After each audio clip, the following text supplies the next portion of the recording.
ধানের শীষের সুনামি শুরু হবে চট্টগ্রাম থেকে ইনশাআল্লাহ। এই চট্টগ্রাম থেকে শহীদ প্রেসিডেন্ট জিয়াউর রহমান স্বাধীনতার ঘোষণা দিয়েছিলেন। চট্টগ্রামের মানুষের হৃদয়ে শহীদ জিয়া, বেগম খালেদা জিয়া আর এখন গণতন্ত্রের টর্চ বেয়ারার তারেক রহমানের নেতৃত্বে আগামী দিনের ধানের শীষের যে জোয়ার এসেছে, এই জোয়ারে ইনশাআল্লাহ সমস্ত চট্টগ্রামের আমাদের যতগুলো আসন আছে আমরা সবগুলি থেকে জয়ী হব ইনশাআল্লাহ আগামী নির্বাচনে।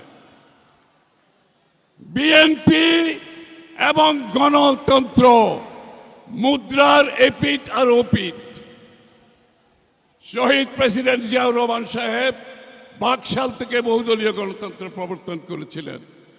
দেশনেত্রী বেগম খালেদা জিয়া স্বৈর শাসক এর বিরুদ্ধে শুরু থেকে শেষ পর্যন্ত আন্দোলন করে বাংলাদেশে সংসদীয় গণতন্ত্র প্রবর্তন করেছেন।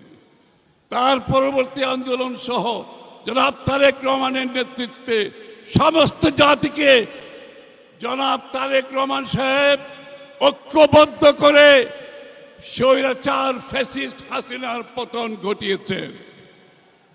সুতরাং বিএনপি হচ্ছে গণতন্ত্রের টর্চ বেয়ারার। আজকে যে টর্চ বেয়ার যিনি বহন করছেন তিনি এখানে বসে আছেন। শুধুমাত্র রাজনৈতিক গণতন্ত্র নয়, বিএনপির আরেকটি স্লোগান হচ্ছে অর্থনীতির গণতন্ত্র।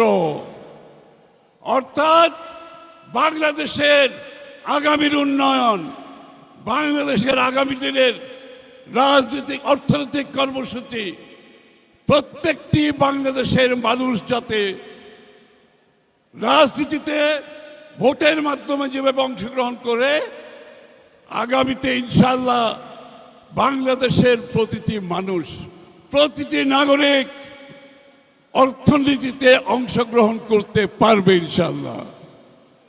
অর্থনীতির সুফল, এই অর্থনীতির সুফল বাংলাদেশের মানুষের প্রতিটি ঘরে ঘরে পৌঁছে যাবে ইনশাআল্লাহ আগামীতে। যুবক, তরুণ, কৃষক, শ্রমিক, পেশাজীবী, মহিলা, পুরুষ সর্বস্তরের মানুষের কাছে গণতন্ত্রের স্বাদ যেভাবে পৌঁছে দেবে বিএনপি, অর্থনীতির স্বাদ পৌঁছে দেবে। চট্টগ্রামকে অনেকে বলে বাণিজ্যিক রাজধানী।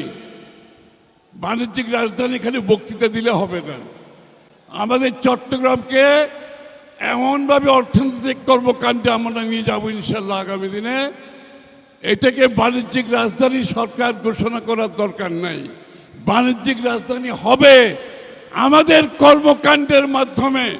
চট্টগ্রাম আগামী দিনে বাণিজ্যিক রাজধানী হবে, এটা কোনো ঘোষণার দরকার নাই। চট্টগ্রামের যে সম্ভাবনা আছে সেই সম্ভাবনাকে পরিপূর্ণভাবে আমরা কাজে লাগিয়ে চট্টগ্রামকে একটি অর্থনৈতিক হাব হিসেবে পরিচিত হবে। এই হাব, এই অর্থনৈতিক জোন, ইকোনমিক জোন, এই হাব শুধু বাংলাদেশের জন্য হবে না, এই হাব হবে পুরো এই অঞ্চলের জন্য। আমাদের পাশে যে দেশগুলো আছে, আমাদের পূর্বে পশ্চিমে, সকলের জন্য চট্টগ্রামকে অর্থনৈতিক হাবে আমরা ইনশাল্লাহ আগামী দিনে পরিণত করব। শুধুমাত্র বাণিজ্যিক রাজধানী না, তার চেয়েও বেশি আমরা এগিয়ে যাব।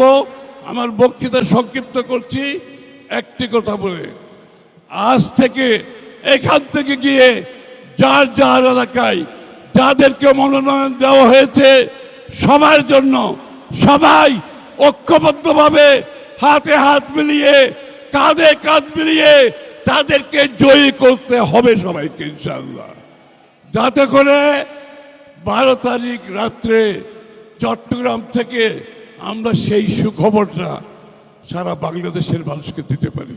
সবাইকে ধন্যবাদ। সালাম আলাইকুম।